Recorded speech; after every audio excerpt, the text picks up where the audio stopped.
Dicen que algunas almas están condenadas a arder más intensamente que otras. Y Manolo Tena fue una de ellas. Desde las calles de Lavapiés hasta los escenarios más grandes del país. Su vida fue un viaje salvaje entre la gloria y el abismo. Drogas, amores prohibidos, traiciones, éxitos arrolladores y caídas brutales marcaron cada paso de un hombre que jamás quiso rendirse, pero que terminó pagando un precio devastador. Quédate, porque lo que vas a descubrir sobre Manolo Tena te dejará sin aliento. ¿Qué recuerdas de Manolo Tena? Comparte tu opinión en los comentarios y participa en el debate. No olvides suscribirte para recibir nuestros videos diarios. Desde las calles polvorientas de un barrio humilde hasta los escenarios donde su voz desgarrada dejó huella en generaciones enteras, la vida de Manolo Tena fue una montaña rusa de talento, dolor y redención. Su historia no es solo la de un músico. Es la de un alma en guerra consigo misma, capaz de escribir versos sublimes en medio de la oscuridad más profunda. La de un superviviente que, aunque la vida le arañó hasta los huesos, se negó a dejar de soñar. Manolo no murió cuando su corazón dejó de latir. Murió varias veces antes, resucitando siempre entre acordes y cicatrices, hasta convertirse en leyenda. Juan Manuel de Tena Tena, conocido como Manolo Tena, vino al mundo el 21 de diciembre de 1952 en Benquerencia de la Serena, Badajoz, aunque su infancia transcurrió en las callejuelas de Lavapiés, en Madrid. Hijo de emigrantes extremeños, creció entre la estrechez económica y la rebeldía que lo caracterizaría toda su vida. Desde pequeño, Manolo se sintió fuera de lugar. Abandonó los estudios temprano y se lanzó a la vida laboral sin red, botones, aprendiz de imprenta, vendedor, camarero, dibujante, cualquier cosa para ganarse unas pocas monedas. Pero su verdadero amor, el que le iluminaba las noches más frías, era la música. Con su primer sueldo, no dudó. Se compró una guitarra de palo. Aquel instrumento, sencillo, fue su pasaporte a un mundo nuevo. Mientras trabajaba, invertía cada peseta en libros y discos, alimentando una sensibilidad que chocaba con la dureza de su entorno. El rock y la poesía se convirtieron en su refugio, en la voz secreta que lo impulsaba a no rendirse. Era un joven de mirada desafiante, pero con el alma herida de ternura, un poeta que aún no sabía que cambiaría la historia de la música española. Los primeros pasos de Manolo en la música fueron tan valientes como provocadores. Se presentó bajo el seudónimo de Lolilla Cardo, interpretando canciones sociales cargadas de sarcasmo y crítica. No era el típico cantautor de la época.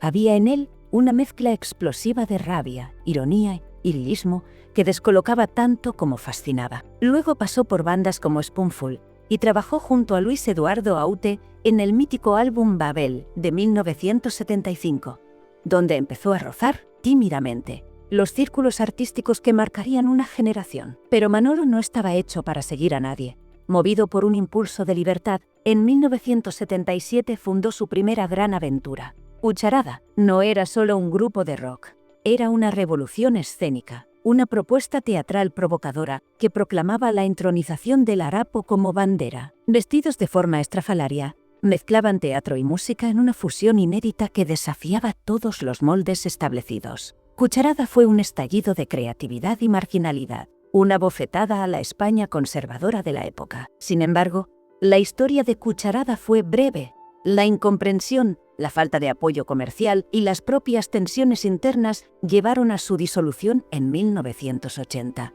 Pero Manolo no estaba dispuesto a desaparecer. De las cenizas de aquel primer sueño nació otro aún más ambicioso, Alarma. Con Alarma, Manolo Tena abrazó una nueva dimensión musical. Apostó por el afterpunk, el reggae y un sonido más crudo, oscuro y visceral que dividió a la crítica y al público. Para muchos, el tema Frío se convirtió en himno generacional, cargado de angustia existencial y crudeza emocional. Pero otros no supieron comprender aquella propuesta adelantada a su tiempo. Pese a todo, el eco de Alarma no hizo más que crecer, incluso después de su disolución en 1986.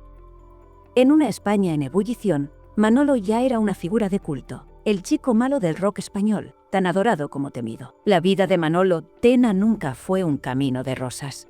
Durante esos años de efervescencia creativa, La sombra de las drogas comenzó a envolverlo. Como tantos otros de su generación, cayó en un abismo de adicciones que lo perseguiría durante décadas. Aquellos excesos cobraron un precio altísimo. En plena juventud, sufrió una crisis esquizofrénica provocada por el consumo de marihuana. Pasó por clínicas de rehabilitación, granjas de retiro, hospitales psiquiátricos.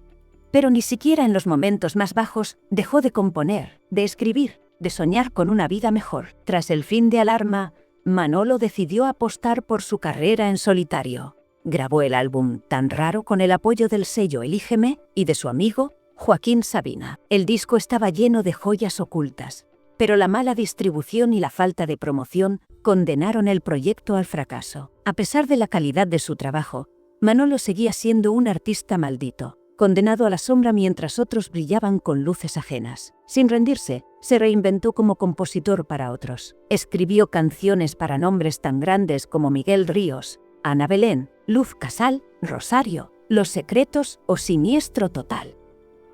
Su pluma se volvía imprescindible para otros, pero él seguía sin recibir el reconocimiento que merecía. La frustración y el desencanto se acumularon como lastre en su corazón, empujándolo a buscar nuevos horizontes lejos de España.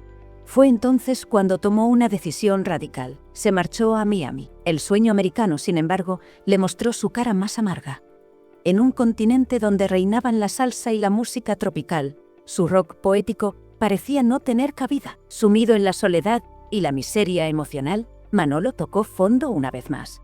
Pero justo cuando parecía que todo estaba perdido, recibió la llamada que cambiaría su destino. Desde Nueva York, el vicepresidente de Sony, Tomás Muñoz, le ofrecía una nueva oportunidad, un contrato discográfico con Epic, a través del productor Claudio Condé. Era la redención que tanto había esperado, el billete de vuelta a casa, a la música, a la vida.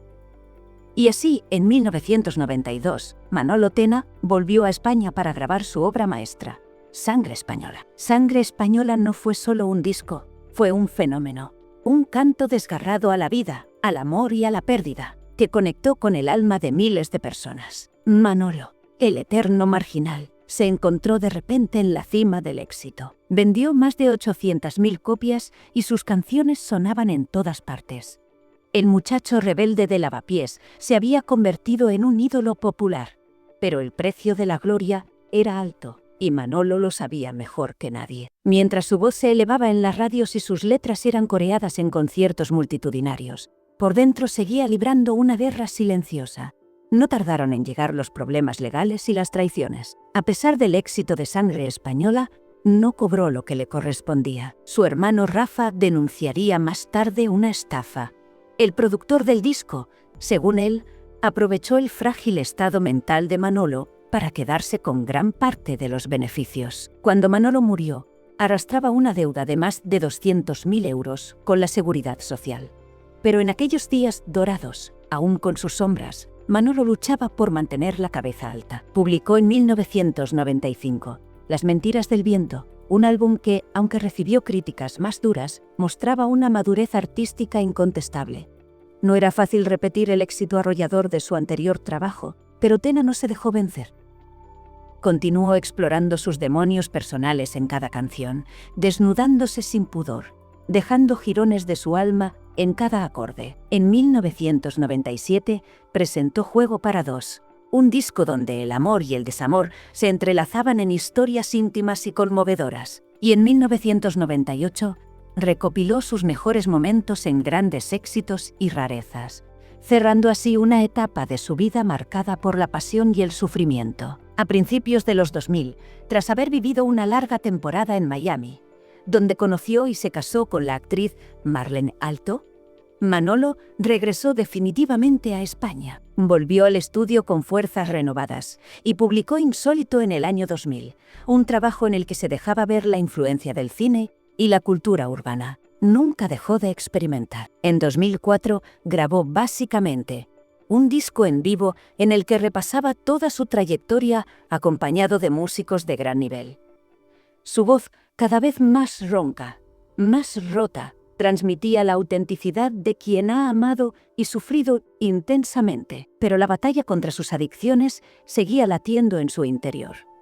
Aunque en público intentaba mostrarse fuerte, en privado lidiaba con los fantasmas de toda una vida. Su dependencia de las drogas y el alcohol le había pasado factura física y emocionalmente. Era consciente de ello y también de que su tiempo era limitado. En 2008, tras varios años de silencio, sorprendió a todos con el lanzamiento de canciones nuevas. Con este álbum volvió a recordarnos por qué era considerado uno de los mejores poetas del rock español. A pesar de sus cicatrices, su talento seguía intacto, su voz seguía latiendo con una intensidad brutal. Sin embargo, los años de excesos habían dejado huellas imborrables. Aunque Manolo luchaba por mantenerse a flote, la sombra de la enfermedad ya se cernía sobre él. En 2015, como si supiera que el reloj apretaba sus últimos segundos, Manolo Tena regresó una vez más con Casualidades, un álbum sincero, luminoso a ratos, pero cargado de la melancolía de quien ha visto demasiado. Aunque sus fuerzas flaqueaban, su espíritu seguía aferrado a la música. Fue una despedida encubierta, un último grito de amor a la vida y a su público. Su último concierto, celebrado el 19 de marzo de 2016 en el Auditorio Alfredo Kraus de Las Palmas, fue un acto de valentía. Apenas podía mantenerse en pie y tuvo que cantar sentado, pero su voz, aunque quebrada, seguía transmitiendo esa mezcla única de dolor y ternura que lo había hecho inmortal. Pocos sabían entonces que sería la última vez que Manolo Tena subiría a un escenario. Al regresar a Madrid, la realidad se impuso sin piedad. El cáncer de hígado que le habían diagnosticado en diciembre avanzaba implacable. Fiel a su espíritu rebelde, Manolo se negó a los tratamientos convencionales. No quería hospitales ni médicos, quería vivir sus últimos días a su manera, como había vivido toda su vida, con dignidad y desafío. Ingresó finalmente en el Hospital Gregorio Marañón cuando ya no pudo más.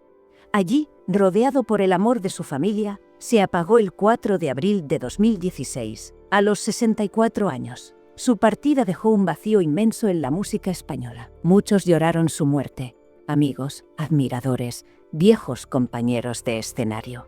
Manolo Tena no fue solo un cantante, fue un poeta de las calles, un trovador moderno que puso palabras a las heridas de toda una generación.